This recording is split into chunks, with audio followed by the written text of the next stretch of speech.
सतगुरुदेव की जय। बंदी छोड़ कबीर परमेश्वर जी की जय। बंदी छोड़ गरीबदास जी महाराज जी की जय। स्वामी राम देवानंद जी गुरु महाराज जी की जय।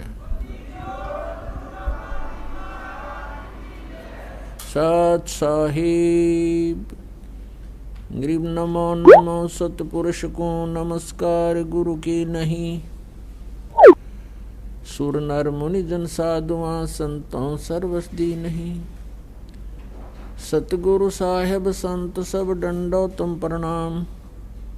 आगे पीछे मध्य हुए तिनको जहाँ कुर्बान। निराकार निर्विषम काल जाल वैभंजनम। निर्लेपम निज निर्गुणम अकल अनुपवेशुंधुनम। सोहम सुरति समाप्तम सकल समाना नीरतलय। उज्ज्वल हीरंबर हरदमम बेपरवाह अथा है। वार पार नहीं मध्यतम। गरीब जो सुमर सिद्ध होई। गणनायक गलताना करो अनुग्रह सोई। पारस पद परवाना। आदि गणेश मनाऊं गणनायक देवन देवा।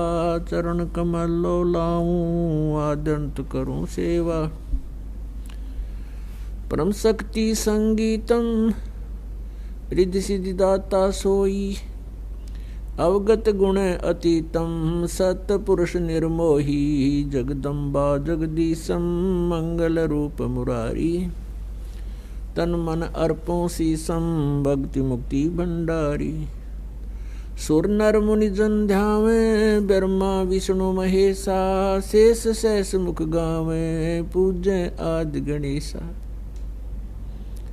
इंद्र कुबेर सरीखा वरुण धर्म राय ध्यावे। समर्थ जीवन जी का मन इच्छा फल पावे। 33 कोटि आधारा जावे सैंस 88। उतरे भव जल पारा कट है यम की फांसी। 33 कोटि आधारा जावे सैंस 88। उतरे भव जल पारा कट है यम की फांसी। कर जोरूं विनती करूं धरूं चरण पर शीस। गुरु जी राम देवानंद जी महाराज ने दियो नाम बख्शीस। कोटि कोटि सिजदा करूं कोटि कोटि प्रणाम। चरण कमल में राखियो मैं बंदी जा मैं गुलाम। कुत्ता हूँ गुरु देव का रामपाल दास का नाम। गले प्रेम की जेवड़ी जाखें सो वहाँ जाऊं। तो करो तो बावड़ू दूर दूर करो तो जाऊं। जो राखो त्यों ही रहूं जो देव सो खाऊं। जय इब के सतगुरु मिले सब दुख आँखों रोए। चरणों ऊपर शीस धरूं कहूँ जो कहनी हो। कबीर गुरु जी मिलेंगे पूछेंगे कुशलात।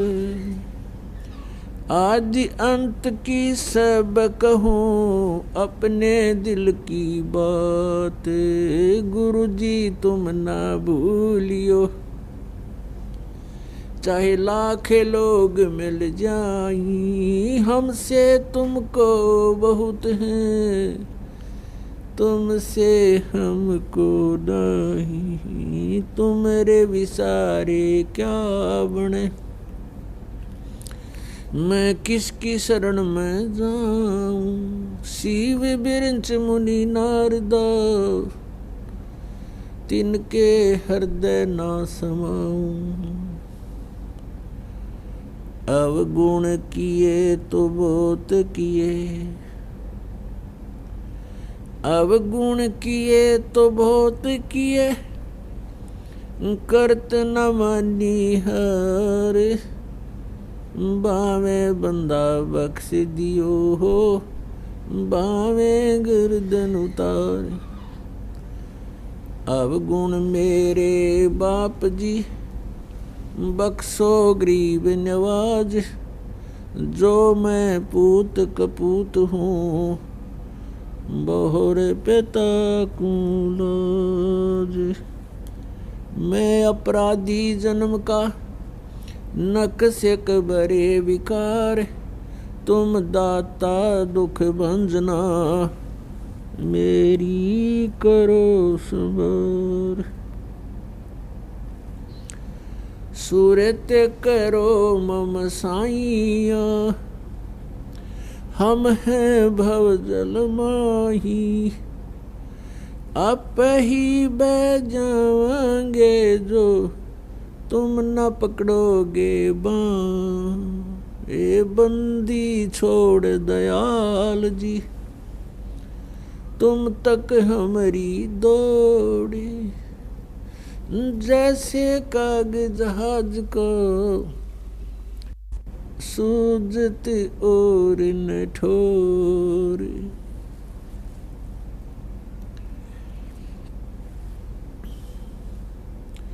परम पिता परमात्मा परमेश्वर पूर्ण ब्रह्म परम पूज्य कबीर देव जी की असीम कृपा से आप जी को यह सत्संग सुनने को उपलब्ध हो रहा है।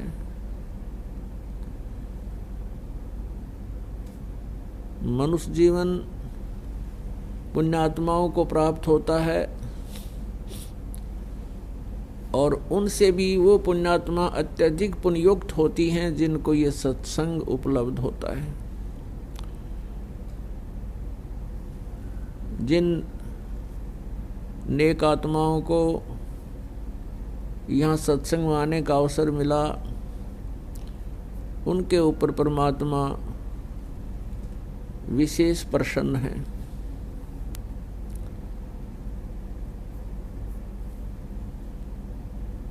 सत्संग से हमें ज्ञान होता है कि हम कौन हैं, कहाँ से आए हैं, हमारा यहाँ जन्म लेने का क्या उद्देश्य था।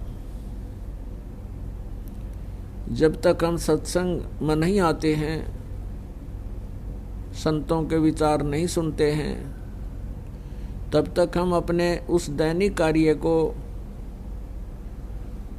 जो हम करते और देखते आए, उसी को अपने जीवन का अंतिम लक्ष्य मानकर हम जी रहे होते हैं। जिस समय हमें ये सत्संग प्राप्त होता है, तब हमें ज्ञान होता है कि हम इस संसार में किस कारण से आए। आजीवन हम अपने परिवार पोषण के लिए और यहाँ के मकान कोठी आदि बनाने में अपना सारा जीवन लगाते हैं और अंत में ये हमारे नहीं होते, हम छोड़कर चले जाते हैं। ये सोच करके हमारे बच्चे इसमें रहेंगे, हमारे जो आने वाले वंशज जो हमारे वो यहाँ रहेंगे, लेकिन वो भी धीरे धीरे इसको छोड़कर चले जाते हैं। और फिर आगे जाकर के हमारे साथ क्या बनता है, केवल उसी प्रक्रिया में जो हम जीवन जी जाते हैं। कबीर हरि के नाम बिना ये नार कूतिया हो, गली गली भौंकत फिरे, टूक न डाले कोई। कबीर हरि के नाम बिना राजा रसब होवे, माटी लदे कुमार के, घास न डाले कोई।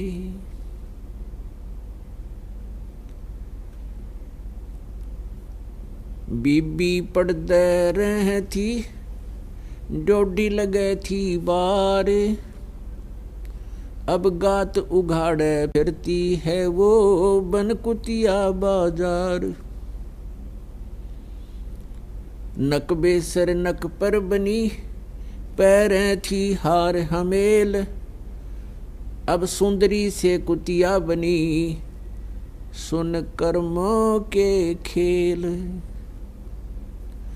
वो पर्दे की सुंदरी, सुनो संदेशा मोर। अब गात उघाड़े फिरती है वो करे सरायों शोर। अपनात्माओं, परमात्मा कहते हैं, मानुष जन्म पाय कर नहीं रटे हरि नाम। जैसे कुआ जल बिना बनवाया क्या काम। सत्संग में आने से हमें ज्ञान होता है कि ये मानुष जन्म हमें किस लिए प्राप्त हुआ था, और परमात्मा की भक्ति के बिना ये मनुष्य जीवन ऐसा है जैसे जल रहित कुआं होता है। जिस कुएं में जल नहीं उसका नाम कूप अवश्य है, लेकिन उसमें गुण कूप के नहीं है। इसी प्रकार मनुष्य जीवन प्राप्त करके जो प्राणी सत साधना नहीं करते हैं वो भी मनुष्य कहलाते हैं, लेकिन उसमें मनुष्य वाले गुण नहीं हैं। परमात्मा की साधना ना करने से परमात्मा क्या याद दिलाते हैं? स्वयं कबीर परमेश्वर, वो पूर्ण ब्रह्म, परम अक्षर ब्रह्म, सतलोक से चलकर यहाँ आए। हम इसी अपने दैनिक क्रिया में कर्म करते करते मृत्यु को प्राप्त होकर अन्य योनियों को प्राप्त होते रहे। उन भोली आत्माओं के कष्टों को देखकर परमात्मा स्वयं आए। उन्होंने हमें बताया कि मनुष्य जीवन केवल इसी प्रक्रिया के लिए नहीं मिला। जो भक्ति ना करके जो कर्म मनुष्य करता है वो अन्य प्राणी भी करते हैं, तो मनुष्य में और अन्य प्राणियों में भिन्नता नहीं रही। इसलिए परमेश्वर हमें याद दिलाते हैं कि परमात्मा की साधना ना करने से, भक्ति ना करने से राजा भी गधे की योनि को प्राप्त करता है। पुण्यात्माओं, एक के उदाहरण से आपको समझ में आ जाना चाहिए। परमात्मा स्वयं आकर के हमें ज्ञान देते हैं, कबीर हरि के नाम बिना ये राजा रसब हो, और मिट्टी लदे कुम्हार के घास ना नीरे कोई। विचारणीय विषय है कि जब राजा भी भक्ति ना करने से पशु योनि में जाएगा तो आम व्यक्ति की क्या स्थिति है। फिर परमात्मा याद दिलाते हैं, कबीर हरि के नाम बिना ये नार कूतिया हो, और गली गली भौंकत फिरे, टूक न डाले कोई। पुण्यात्माओं, सत्संग ना सुनने से तो हमें ये विश्वास ही नहीं होता कि हम अगले जीवन में पशु पक्षियों की योनियों में ही चले जाएंगे। हम यही सोचते रहते हैं कि हमें आगे भी मनुष्य जीवन ही प्राप्त होगा। नहीं, ये भूल मत करना। और कोई ऐसा ज्ञान देता है तो वो अज्ञानी है कि मनुष्य फिर भी मनुष्य ही बनते हैं। नहीं, ये बिल्कुल गलत है, शास्त्र विरुद्ध है। मनुष्य जीवन उन पुण्यात्माओं को प्राप्त होता है जो मनुष्य जीवन पाकर परमात्मा की सत्य भक्ति करते हैं। और मनुष्य जीवन का मुख्य उद्देश्य जो है मोक्ष प्राप्त करना है। मोक्ष प्राप्ति के लिए हमें मनुष्य जीवन प्राप्त हुआ है, अन्यथा इस मनुष्य जीवन की कोई आवश्यकता नहीं। इस मनुष्य जीवन के अंदर प्राणी अन्य प्राणियों से भी ज्यादा दुखी होता है। अन्य प्राणी तो अपना चारा चरा बैठ गए, और ये रात को भी टेंशन में रहता है। भक्ति ना करने से इस मनुष्य जीवन की जो उपलब्धि है वो व्यर्थ हो जाती है, इसका उद्देश्य समाप्त हो जाता है। परमात्मा की साधना ना करने से प्राणी के ऊपर क्या आपदाएं आती हैं। बीबी पड़दा रहे थी, डोडी लगे थी बार, अब वो गात उगाड़े फिरती हैं बनकुतिया बाजार। वो पर्दे की सुंदरी सुनो संदेशा मोर, अब गात उगाड़े फिरती हैं और करें सरायों शोर। नक बेसर नक पर बनी वह पैर थी हार हमेल, और सुंदरी से कुतिया बनी सुन साहिब के खेल।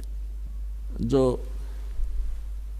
राजा की रानियां, जिनको हम उच्च घराने की औरतें मानते हैं कि वो इज्जतदार घरों की बेटियां हैं, घरों से बाहर नहीं आती हैं, पर्दों के अंदर रहती हैं। परमात्मा कहते हैं पिछले पुण्य कर्मों से अब वो जो पर्दे में रहती थी और अपने आप को इज्जतदार घरों की बहन बेटियां मानती थी, वो उस लोकलाज के कारण संतों के पास नहीं जा पाई। सत्संग ना सुनने से उनको अपने मूल उद्देश्य का ज्ञान ना हुआ, और वो पिछले पुण्यकर्मी प्राणी थे, जिन कारण से कोई अच्छे धनाढ़े घर में उत्पन्न हुआ, कोई राजा के घर या कोई उच्च अधिकारी के घर वहाँ उसका जन्म और संबंध हुआ। तो पिछले पुण्य जब तक उसके चले तो वो खूब ठाठ से रहे, और सत साधना ना करने से पूर्व जन्म के पुण्य समाप्त हो गए। उन पुण्यों के समाप्त हो जाने से आगे फिर पाप कर्मों का दौर शुरू हुआ। उन पाप कर्मों के कारण फिर वो प्राणी, वो बहन बेटियां जो पर्दों में रहा करती थी, फिर निवस्त्र नगन फिर रही हैं कुतिया बनकर। और अब उनको आहार क्या मिलता है? पहले वो क्या खाती थी? काजू किशमिश युक्त हलवे खीर खाया करती थी। और एक भक्ति ना करने से, परमात्मा की साधना ना करने से उनको क्या मिला?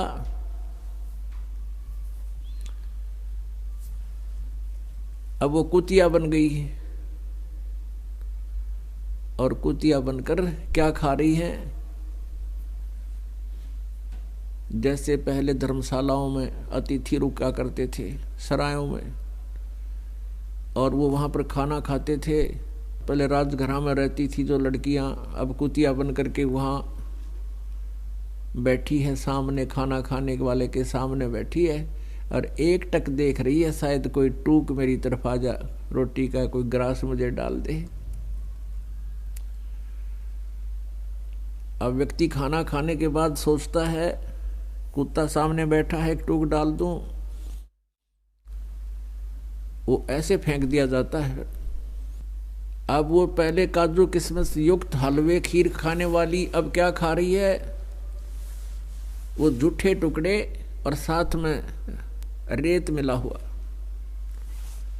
अब परमात्मा याद दिलाते हैं, वो पर्दे की सुंदरी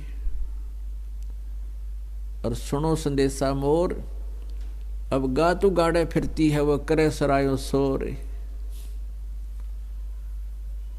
अपने आत्माओं, जरा सा भी विचार करके देखोगे तो कितना दुख है, कितना कष्ट है उन पुण्यात्माओं को जो पहले अच्छे घरानों में, अच्छे धनाढ़े घरों में जन्म लेकर के अपना मनुष्य जीवन बर्बाद कर गए। अब वो इज्जत कहाँ गई उनकी? अब वो इज्जत गलिया में फिर है उगाड़ी, निवस्त्र। तो पुण्यात्माओं, इन बातों से डर के आप भी भजन करें, अपने परिवार के सदस्यों को, बेटियों को, बहनों को और संबंधी जो पत्नी है उनको भी परमात्मा से जोड़े। बहुत बड़ा पुण्य होगा, क्योंकि यहाँ काल ने हमें एक दूसरे के पराधीन कर रखा है। पत्नी को पति के अधीन कर दिया, फिर लोक लाज बना दी, तो जिस कारण से हम भगवान से दूर हो जाते हैं और आने वाले जीवन में बहुत कष्ट पे कष्ट उठाते हैं। अब जब तक प्राणी सुखी है तो समझो कि पुण्य चल रहे हैं। ये पुण्य कब किए थे उसने? कभी किसी जन्म में वो मनुष्य जीवन प्राप्त था, उस समय जैसे भी उसने पुण्य और पाप किए वो दोनों अलग अलग डिपॉजिट हो जाते हैं, जमा हो जाते हैं। उनको संचित कर्म कहते हैं। उन संचित कर्मों में से कुछ जैसे भी एवरेज में जिसके ज्यादा पुण्य है उनको पुण्य ज्यादा ले लिए, और पापों में से पाप, दोनों का मिश्रण करके इस प्राणी का एक जीवन निर्धारित कर दिया जाता है, मनुष्य का। अब जिनके पुण्य अधिक हैं तो वो बचपन से ही अच्छे घर में जन्म लेते हैं, फिर उनका कोई व्यवसाय अच्छा हो जाता है या कोई उच्च पोस्ट प्राप्त कर लेते हैं, और फिर वो भक्ति से दूर हो जाते हैं, भगवान से कोसों दूर रहते हैं, और ये सोच रहे होते हैं कि हम बिल्कुल सुखी हैं, हमें क्या जरूरत है भगवान की। और जब उनके ऊपर आपदाएं शुरू होती हैं, क्योंकि पुण्य जब समाप्त हो जाते हैं तो पापों का सिलसिला शुरू होता है, दोनों ही भोगने पड़ते हैं। फिर वो सोचता है कब क्या बनी मेरे साथ। उसके लिए परमात्मा कहते हैं कि दुख में सुमरण सब करें, सुख में करे ना कोई। जय सुख में सुमरण करें तो दुख काहे को होवे। कबीर सुख में सुमरण किया नहीं, दुख में करते याद। कहे कबीरता दास की कौन सुने फरियाद। अब सुख में तो बकवाद करी, राम नाम के नेड़े आए नहीं, संतों के पास गए नहीं, सत्संग का समय मिला नहीं उनको, और फिर बीमार होकर मेडिकल में पड़े हैं। डॉक्टर चाहे 2 महीने 3 महीने 6 महीने टांग टूट जाए, 6 महीने खाट पर पड़ा रहता है। कार्य भी गया, पैसा भी खर्च होना शुरू हो गया, और शारीरिक कष्ट भी प्रारंभ हो गया। अब समय भी हो गया और चिल्ला रहा पड़ा। तो परमात्मा कहते हैं सुख में सुमन किया नहीं और दुख में करते याद। कहे कबीरता दास की वो कौन सुने फरियाद। तो पुण्यात्माओं, जो सुख में ही भगवान की भक्ति करते हैं तो आगे आने वाले समय में उनके प्रारब्ध में यदि कोई कष्ट है, पाप का दंड भी आना है, वो भी हल्का होके टल जाता है। कबीर सतगुरु शरण में आने से आई टले बला। जय मस्तिष्क में सूली हुआ काटे में टल जा। यदि सही साधना परम संत लेकर परम अक्षर ब्रह्म कबीर देव की साधना हम करते हैं सत मंत्रों से, तो फिर उस परमात्मा की कृपा से और उसके कृपा पात्र संत की शरण में आने से आई टले बला को भयंकर आपत्ति हो वो भी टल जाती है। जय भाग्य में सूली हो यानी किसी की मृत्यु दंड हो तो काटे में टल जा, वह काटे में टल जाती है। पुणात्मा, प्रत्येक प्राणी का जिसको ये ज्ञान समझ में आ गया उसका परम कर्तव्य बनता है कि वो अपने संबंधित जितने भी भाई बहन रिश्तेदार रिलेटिव फ्रेंड मित्र सखी सहेली उनको भगवान के विषय में जानकारी अवश्य दे, क्योंकि सभी ऐसे ही ज्ञानहीनता के कारण तत्व ज्ञान की प्राप्ति के बिना वो अपना अनमोल मनुष्य जीवन बर्बाद करें। उनके पास बैठे, धीरे धीरे उनसे चर्चा करे, परमात्मा के विषय में जानकारी देवे, और हो सकता है कभी उसके भी भाग्योदय हो जा, कल्याण करवा दे। अपनात्मा परमात्मा बड़े दयालु हैं, बड़े उनकी रजा है प्रत्येक प्राणी पर, क्योंकि हम सभी प्राणी विश्व के एक ही भगवान की संतान हैं, और वो है परम अक्षर ब्रह्म। वो परम अक्षर ब्रह्म हमारा सबका मालिक है, सबका पिता है, और वो हमारे हित के लिए अपने सतलोक न छोड़ के सचखंड को त्याग कर यहाँ आता है, हमें सत भक्ति देने की चेष्टा करता है, और हमें बताना चाहता है कि तुम यहाँ गलत रह रहे हो, यहाँ तुम्हारा ठीक ठिकाना नहीं है। आज तुम संपत्ति को अपना मान रहे हो, आज आप संतान को अपना मान रहे हो, ये तुम्हारे धोखा है, भूल लगी है। आज आपकी मृत्यु हो जाती है, ना आपका परिवार है, ना आपकी संपत्ति है, तो ये आपका है कैसे? आपके ऊपर काल ने इतना प्रभाव डाल दिया कि जैसे किसी ने नशा कर रखा हो, तो वो कहीं भी रहे उस पर उसको कोई दुख नहीं होता, कष्ट तो हो रहा है, लेकिन वो महसूस नहीं कर रहा कि मैं सचमुच या गंध में पड़ा हूँ।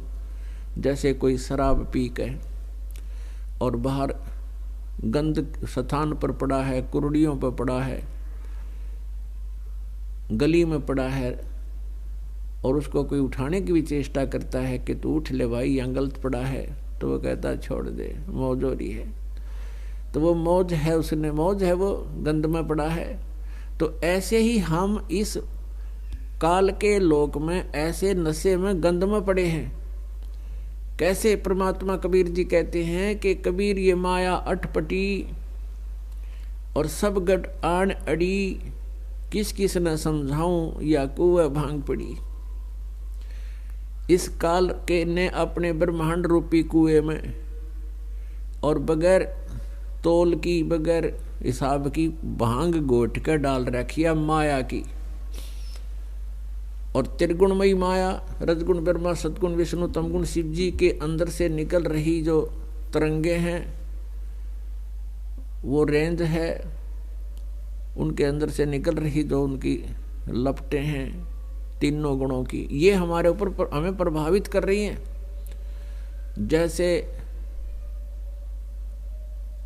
रसोई के अंदर छौंक लगता है मिर्चों का, और दूसरे कक्ष में, दूसरे रूम में बैठे हुए व्यक्तियों को भी छींकें आती हैं।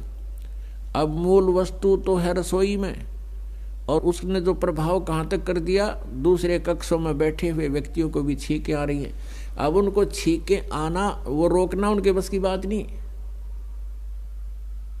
ऐसे ही ये तीनों भगवान ऊपर रहते हैं अपनी राजधानियों में, शिवलोक में शिव जी, और विष्णु लोक में विष्णु जी, और ब्रह्मा लोक में ब्रह्मा जी।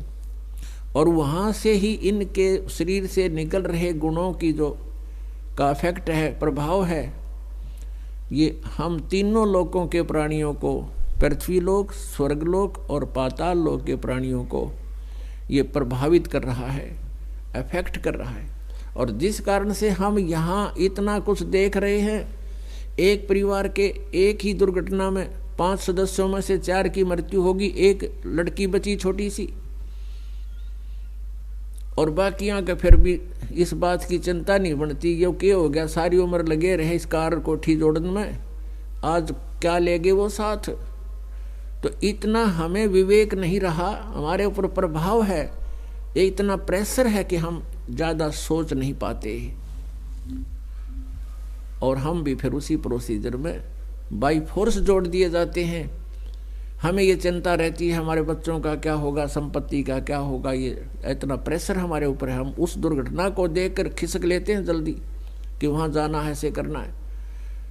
तो ये जीव के बस की बात नहीं है, ये तो परमात्मा के इस ज्ञान से, और फिर इन परमात्मा परमेश्वर कबीर जी द्वारा बताए गई साधना से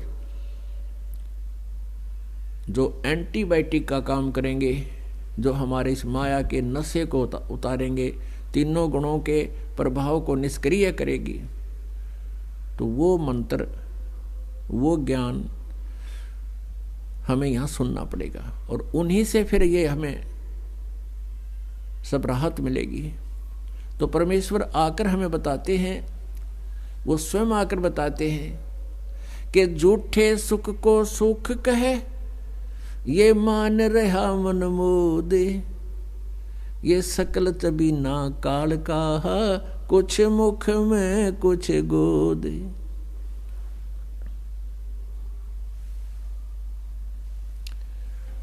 परमात्मा हमें याद दिलाते हैं कि ये सब, इस झूठे सुख को तुम सुख मान बैठे हो, इसको तुम सुख मान रहे हो, सुख नहीं है, ये तो तुम्हारी जंजीर है जो जिनसे तुम्हें बांध रखा है। इन जंजीरों को तुम नहीं तोड़ सकते। कर्मों के बंधन से, कर्मों के बंधन रूपी जंजीर हमारे यहाँ बांध रखी है, बेड़ियां डाल रखी है।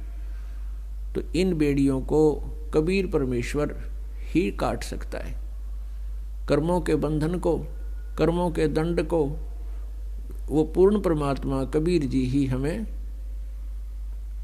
इनसे मुक्त करा सकता है। वो बंदी छोड़ के लाते हैं। हम काल की कैद में बंदी बने हुए हैं और बंदी को केवल इस काल के रूप में, लोक में फंसे हुओं को केवल कबीर परमेश्वर वो बंदी छोड़ है।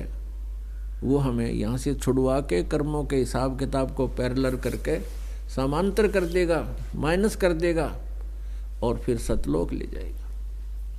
क्योंकि हमारे संचित कर्म बहुत घने हैं। यहाँ पुण्य और पाप दोनों ही अलग अलग जमा होते हैं प्राणी के। और पुण्य के प्रभाव से स्वर्ग मिलता है, स्वर्ग में देव पद प्राप्त हो जाता है। जब आपके पुण्य अक्षीण हो जाते हैं उसके बाद फिर आपको 84 लाख योनियों में पाप भोगने के लिए भेजा जाता है, नरक में भी जाना पड़ता है। और जब एक पूरा राउंड 84 लाख योनियों का लग जाता है तब कुछ पुण्य शेष रख लिए जाते हैं। वो नेक्स्ट जीवन में आपको एक मनुष्य जीवन टर्न वाइज फिर मिल जाता है।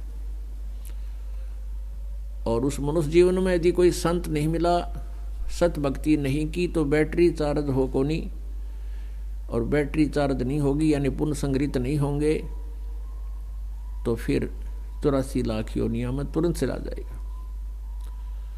तो पुण्यात्माओं, सत्संग में आने से एक तो आने वाले कर्मों के दंड कटेंगे, क्योंकि पुण्य से सुख होता है, पाप से दुख होता है, पाप से संकट होते हैं। और जिस पाप से संकट होने हैं भविष्य में और वो पाप ही नष्ट कर दिया जाए तो फिर संकट नहीं होते।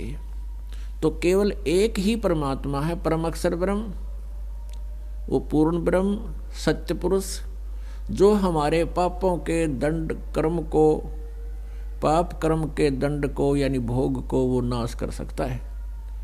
और वो भी उसने विधान बना दिया कि जो ये सत भक्ति परम संत से लेकर नियमित रहेगा, मर्यादा में रहता हुआ कर साधना करता रहेगा, तो उस प्राणी के वो संकट दूर होंगे।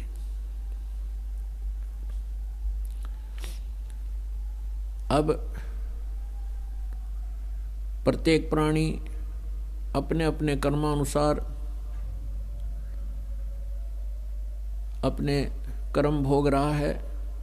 84 लाख योनियों में जो प्राणी है वो तो सीधे ही अपने कर्म भोग रहे हैं, और जो मनुष्य जीवन प्राप्त है उनको एक और चांस दे दिया जाता है कि इस जीवन में तुम अपने शुभ और कर सकते हो।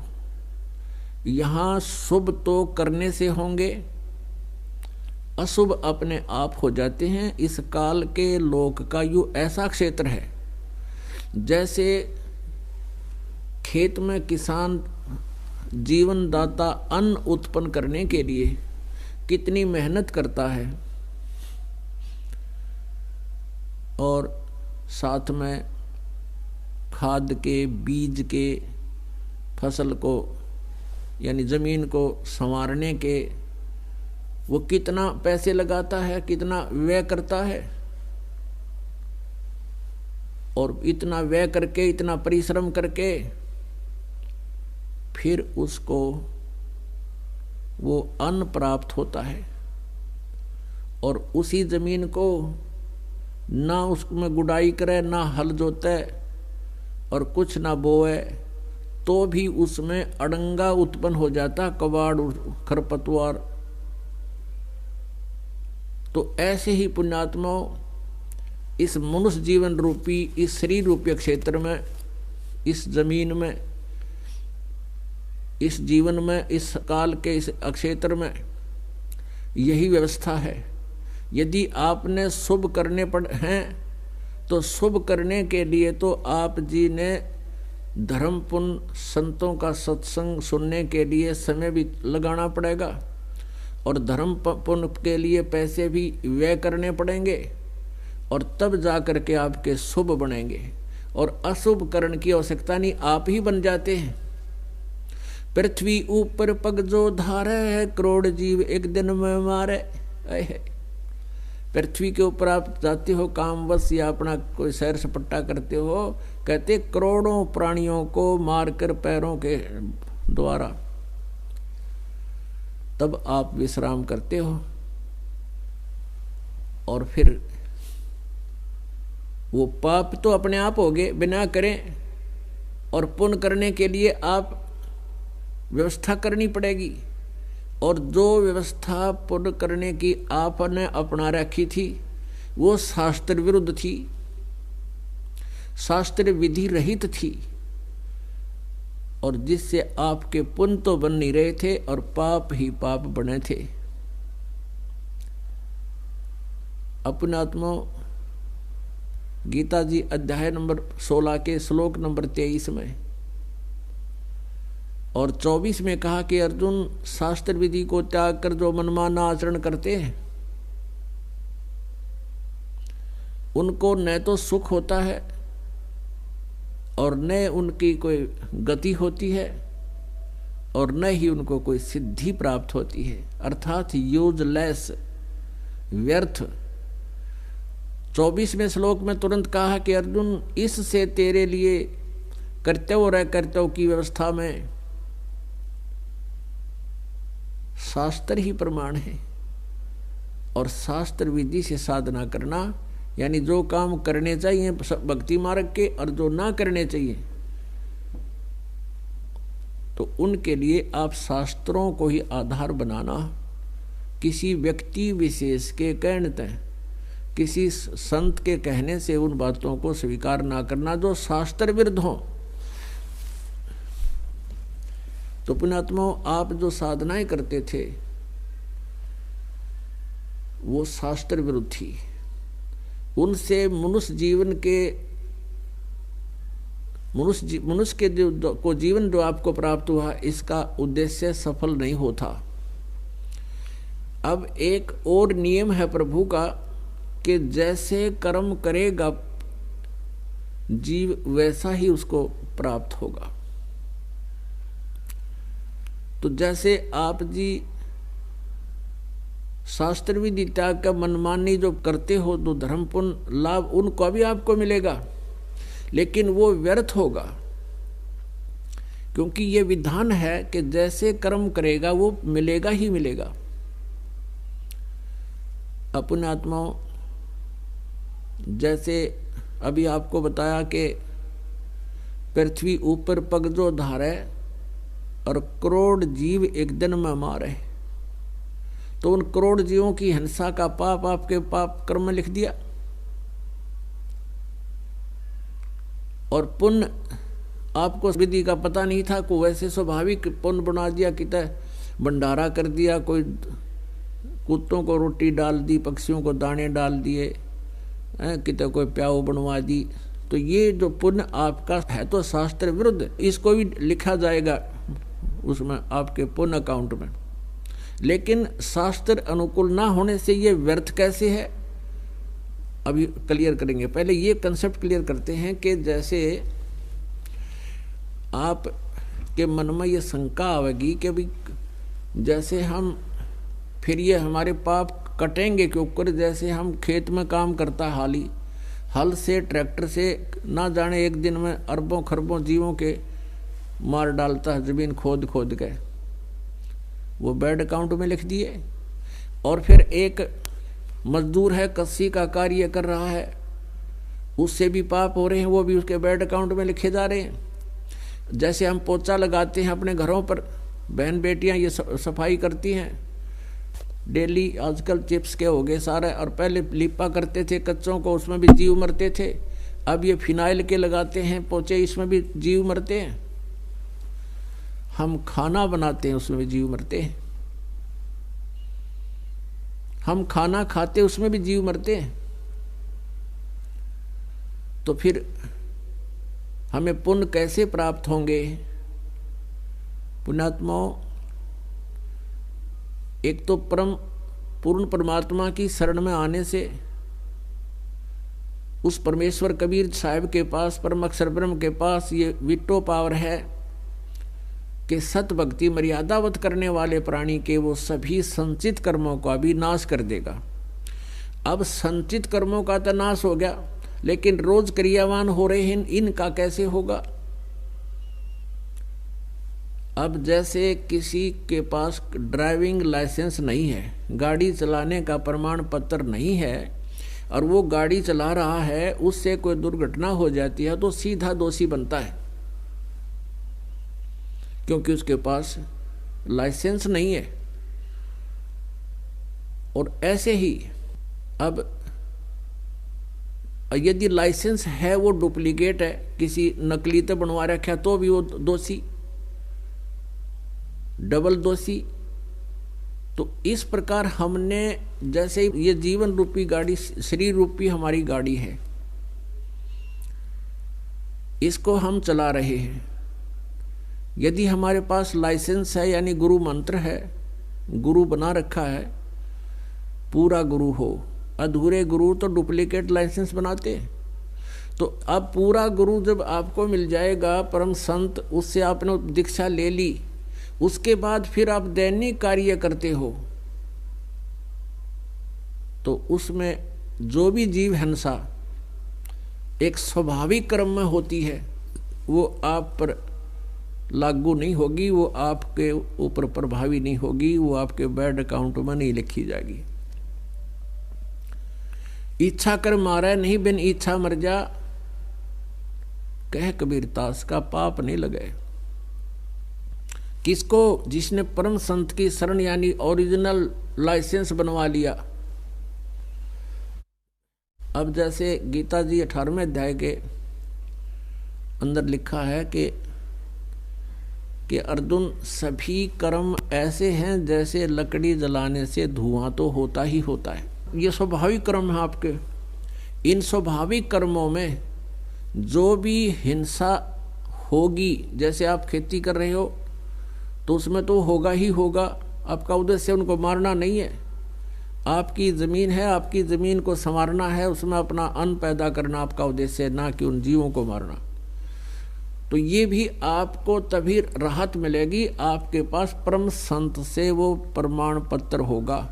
नहीं तो चलने का उद्देश्य गाड़ी वो भी लेकर इसी उद्देश्य से जा रहा है जिसके पास लाइसेंस नहीं है, और वो दूसरा जो लाइसेंस वाला भी उसी उद्देश्य से चल रहा है। तो उनसे अगर दुर्घटना हो जाती है दोनों से, तो वो तो बरी होता है जिसके पास लाइसेंस है, और जिसके पास लाइसेंस नहीं है वो सीधा जेल जाता है। अब समझदार के लिए संकेत बहुत है। फिर दूसरी बात है, जो डुप्लीकेटों से आपने बनवा रखा है, वो डुप्लीकेट संतों से नकली लाइसेंस बने हुए हैं, वो सोचते हैं हमने गुरु बना रखे हैं, तो वो भी आपको हानि देंगे, वो लाभ नहीं है, उससे कोई राहत आपको नहीं मिलेगी जब आप संसार छोड़ कर जाओगे।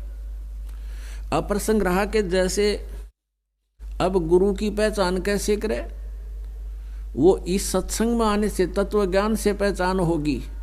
श्रीमद् भगवत गीता अध्याय नंबर 4 के श्लोक नंबर 34 में कहा कि अर्जुन, वो तत्व ज्ञान जो चौथे अध्याय के 32वें श्लोक में कहा है कि सच्चिदानंद घन ब्रह्म की वाणी में यज्ञ अर्थात धार्मिक अनुष्ठानों की जानकारी बहुत विस्तार के साथ कही गई है। उसके जानने के पश्चात आप सभी कर्मों से मुक्त हो जाओगे।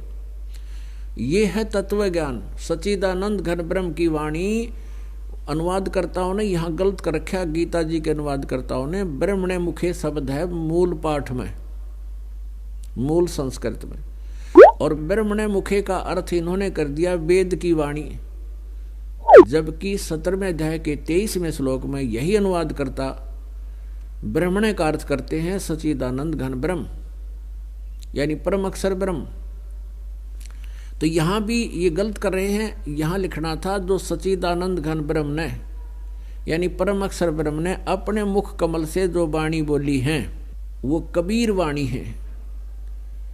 और उस कबीर वाणी में जो ज्ञान दिया है बहुत विस्तार के साथ दिया है, और कौन सा करना चाहिए कौन सा ना करना चाहिए ये सारा विवेचन दिया है।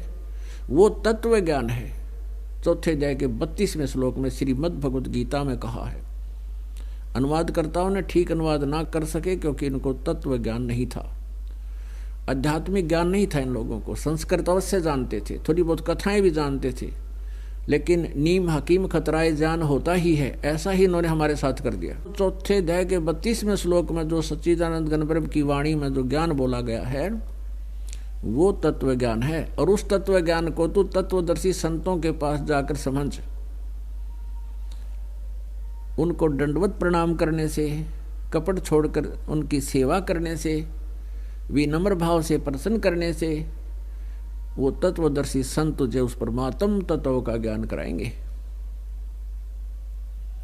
अब तत्वदर्शी संत की पहचान भी गीता जी में बता रखी है। श्रीमद् भगवद गीता अध्याय नंबर 15 के श्लोक नंबर 1 से लेकर 4 में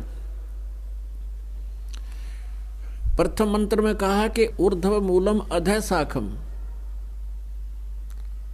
ऊपर को जड़ और नीचे को तीनों गुण रूपी शाखा वाला ये उल्टा लटका हुआ संसार रूपी वृक्ष समझो, पीपल का वृक्ष समझो।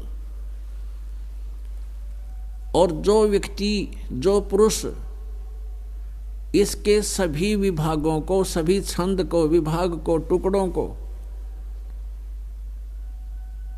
विस्तार से बतावे, स वेदवित, वो वेद के तात्पर्य को जानने वाला है, अर्थात वो तत्वदर्शी संत है। तो आज से 600 वर्ष पहले लगभग परम अक्षर ब्रह्म, वो कबीर देव, धानक कबीर, जुलाहा कबीर, बनारस में, काशी शहर में यही लीला करने आए थे। वो तत्वदर्शी संत की भूमिका भी स्वयं ही कर गए थे। उस समय परमेश्वर ने अपनी सच्चिदानंद घन ब्रह्म की वाणी में, कबीर वाणी में कहा है, कबीर अक्षर पुरुष एक पेड़ है, निरंजन वा की डार, और तीनों देवा शाखा हैं, ये पात रूप संसार। अक्षर पुरुष एक पेड़ है और ये सर पुरुष वा की डार, और तीनों देवा, रजगुण ब्रह्मा, सतगुण विष्णु, तम गुण शिव जी, ये शाखा हैं, और पात रूप संसार। अपने आत्माओं, अभी मूल शेष है। वो जड़ कौन है? वो परम अक्षर ब्रह्म है। गीता जी अध्याय नंबर 8 के मंत्र नंबर 1 में गीता ज्ञान दाता से अर्जुन ने पूछा कि हे प्रभु, आपने जो 7वें अध्याय के 29वें श्लोक में कहा है कि उस तत्ब्रह्म से परिचित और पूरे अध्यात्म ज्ञान से परिचित और सभी कर्मों से परिचित प्राणी केवल जरा और मरण से छुटकारे के लिए ही प्रयत्न करते हैं, उसी लिए साधना करते हैं, और इस संसार की किसी वस्तु की उनको इच्छा नहीं रहती। तो यहाँ पूछा है, तो फिर किम तत्ब्रह्म और किम अध्यात्म और किम कर्म पुरुषोत्तम। तो वो तत्ब्रह्म क्या है, अध्यात्म ज्ञान क्या है, और कर्मों का क्या विश्लेषण है, ये मुझे बताइए। तो गीता ज्ञान दाता ने 8वें अध्याय के 3रे श्लोक में कहा है कि वो परम अक्षर ब्रह्म है। तो पुण्यात्माओं, श्रीमद् भगवद गीता अध्याय नंबर 15 के श्लोक नंबर 16 और 17 में 3 पुरुषों की, 3 प्रभुओं की जानकारी है। पुरुष माने प्रभु। अब जो जितना भी अधिपति है उतना ही स्वामी है वो। जैसे एक डिस्ट्रिक्ट का स्वामी डिप्टी कमिश्नर, और एक विभाग का स्वामी जो है एक मंत्री साहब, और एक स्टेट का प्रभु, एक स्टेट का स्वामी मुख्यमंत्री साहब, और एक राष्ट्र का स्वामी प्रधानमंत्री, वो उतना ही प्रभु है। तो ऐसे ही सरपुरुष गीता जी अध्याय नंबर 15 के श्लोक नंबर 16 में 2 पुरुषों की जानकारी है, सरपुरुष और अक्षर पुरुष। सरपुरुष तो ये ज्योति निरंजन काल है, जिसके 21 ब्रह्मांड का स्वामी है, प्रभु है, पुरुष है। और ये अक्षर पुरुष 7 शंख ब्रह्मांड का स्वामी है, ये उनका प्रभु है, पुरुष है। और अक्षर पुरुष ये 7 शंख ब्रह्मांड का स्वामी है, पुरुष है। वो इतना स्वामी है, इतना पुरुष है। और तीसरा जो परम अक्षर ब्रह्म है, परम अक्षर पुरुष है, वो असंख्य ब्रह्मांड का मालिक है, कुल का मालिक है। सरपुरुष और अक्षर पुरुष के ऊपर भी उसका आधिपत्य है, उसका वो स्वामी है, मालिक है, कुल का मालिक है। तो यहाँ गीता जी अध्याय नंबर 15 के श्लोक नंबर 16 और 17 में 3 पुरुष बताए। 16वें श्लोक में सरपुरुष और अक्षर पुरुष की जानकारी दी है कि इन सरपुरुष और अक्षर पुरुष और इनके अंतर्गत जितने प्राणी हैं वो सभी नाशवान हैं, और जीवात्मा तो किसी की मरती ही नहीं। ये तो चैप्टर अलग है, वो तो कुत्ते की बिना मरती, गधे की बिना मरती। फिर 17वें श्लोक में 15वें अध्याय के में तुरंत कहा है कि उत्तम पुरुष है तो अन्य है। उत्तम पुरुष यानी वो श्रेष्ठ प्रभु तो कोई और ही है।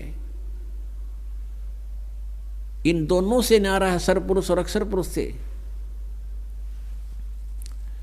और वही तीनों लोकों में प्रवेश करके सबका धारण पोषण करता है, और उसी को परमात्मा कहते हैं, वो भगवान कहलाता है। वही भगवान कहलाता है, वही परमात्मा कहलाता है। तो गीता जी अध्याय नंबर 15 के श्लोक नंबर 1 में ऊपर को जड़ वाला ऊर्ध्व मूलम आदि पुरुष परमेश्वर तो जड़ है, यानी परम अक्षर ब्रह्म कहो, चाहे आदि पुरुष परमेश्वर कहो, दिव्य पुरुष कहो, गीता ज्ञान दाता से अन्य है, वो तो उसकी संसार रूपी वृक्ष की जड़ है, मूल है। और वही तीनों लोकों में प्रवेश करके सबका धारण पोषण करता है, क्योंकि पूरे वृक्ष को जड़ से ही आहार प्राप्त होता है। पूरे वृक्ष का धारण पोषण करने वाला मूल है, वो जड़ है। इसी प्रकार वो परम अक्षर ब्रह्म संसार रूपी वृक्ष की जड़ है, और जो जमीन से, पृथ्वी से बाहर दिखाई देता है उसको पेड़ बोलते हैं। तो यहाँ क्या बताया है कि अक्षर पुरुष एक पेड़ है, वो तना समझो, और सरपुरुष वा की डार, और तीनों देवा शाखा हैं, ये पात रूप संसार। एक बार आपको चित्र दिखाते हैं, ये देखिएगा संसार रूपी वृक्ष का चित्र, 15वें अध्याय का प्रथम मंत्र का आशय, और 16 और 17 का 1 से 4 और 16 और 17 श्लोकों में उसकी जानकारी इस वृक्ष से समझ में आओगी। देखिएगा, ये देखो एक पूरा संसार रूपी वृक्ष समझो इसको। ऊपर तो जड़ है, और ये समझो जमीन से बाहर जो दिखाई देता है इसको पेड़ बोलते हैं। ये जड़ तो परम अक्षर ब्रह्म है, ये परम अक्षर ब्रह्म समझो मूल है, जड़ है। इसको पूर्ण ब्रह्म परमेश्वर भी कहते हैं। और फिर ये समझो इतना, ये बाहर देखिएगा, अक्षर पुरुष एक पेड़ है, ये अक्षर पुरुष तना है, ये तना तो अक्षर पुरुष समझो, और ये सरपुरुष इसकी डार, और तीनों देवा शाखा है, रुद्र ब्रह्मा जी, सतगुण विष्णु जी, तमोगुण शिव जी, ये तीनों शाखा है। और पात रूप संसार, हम यहाँ पर हैं। आप जी को जो आहार प्राप्त होता है, आप जी तो पत्ते हैं हम सभी, और ये चलता कहाँ से है? इसका आहार यहाँ से चलता है। ये परम अक्षर ब्रह्म ऊर्ध्व मूलम अध शाखम, गीता ज्ञानदाता ने केवल इन तीनों शाखा का कोड वर्डों में जिक्र किया है और केवल इस मूल का किया है। ऊर्ध्व मूलम अध शाखम अस्मथ प्राहु अवैव और छंदासी यस्य प्रमाणीय तम वेद स वेदवित्। उसने सिर्फ ये बताया कि इसके टुकड़े हैं और इसमें जो पत्ते हैं, पत्ते आदि, और ये उसके टुकड़े हैं, विभाग हैं, इन सब को विभागों को जो जानता है स वेदवित्, वह वेद के तात्पर्य को जानने वाला है, वो तत्वदर्शी संत है। तो परमेश्वर ने स्वयं आकर बताया कि अक्षर पुरुष एक पेड़ है, ये सारा पेड़ कहलाता है। तो तना पेड़ होता है, तने से स्टार्ट होता है ऊपर। अक्षर पुरुष एक पेड़ है, निरंजन वा की डार यानी सरपुरुष वा की डार, ये मोटा हिस्सा, और तीनों देवा शाखा हैं, ये पात रूप संसार। अब इसको समझना बहुत आसान हो जाएगा चित्र देखने के बाद आपको। अब जैसे परमात्मा परमेश्वर कबीर देव जी ने 600 वर्ष पहले आकर कहा था कि अक्षर पुरुष एक पेड़ है, निरंजन वा की डार, तीनों देवा शाखा है, ये पात रूप संसार। और यही प्रमाण श्रीमद् भगवत गीता अध्याय नंबर 15 का श्लोक 1 से 4 और 16, 17 स्पष्ट कर रहे हैं कि वो ऊपर को जड़ वाला आदि पुरुष परमेश्वर तो ऊपर को जड़ है और तीनों गुण नीचे को शाखा हैं, और बीच के हिस्से का उसने कोई जिक्र नहीं किया। उसके लिए ऑप्शन छोड़ दिया है कि इसको वो तत्वदर्शी संत बताएंगे 4थे अध्याय के 34वें श्लोक में, और वो तत्वदर्शी संत उस परम अक्षर ब्रह्म की सच्चिदानंद घन ब्रह्म की वाणी से, उस तत्व ज्ञान से परिचित होगा और वही बता सकेगा। तो परमेश्वर ने स्वयं आकर के ये ज्ञान दिया था, उसके बाद इस दास पर मेहर की है, रजा बख्शी है, वो ज्ञान इस दास को दिया है। तो जो आज आपके समक्ष विद प्रूफ सार्वजनिक किया जा रहा है, तो यहाँ कहते हैं जो संत इसके सभी विभागों को बता देगा वो तत्वदर्शी संत होगा। तो हमने तत्वदर्शी संत की पहचान करना भी आसान, और फिर वो सतनाम देता है। वो सतनाम 2 अक्षर का होता है, उसमें एक ओम और एक तत्।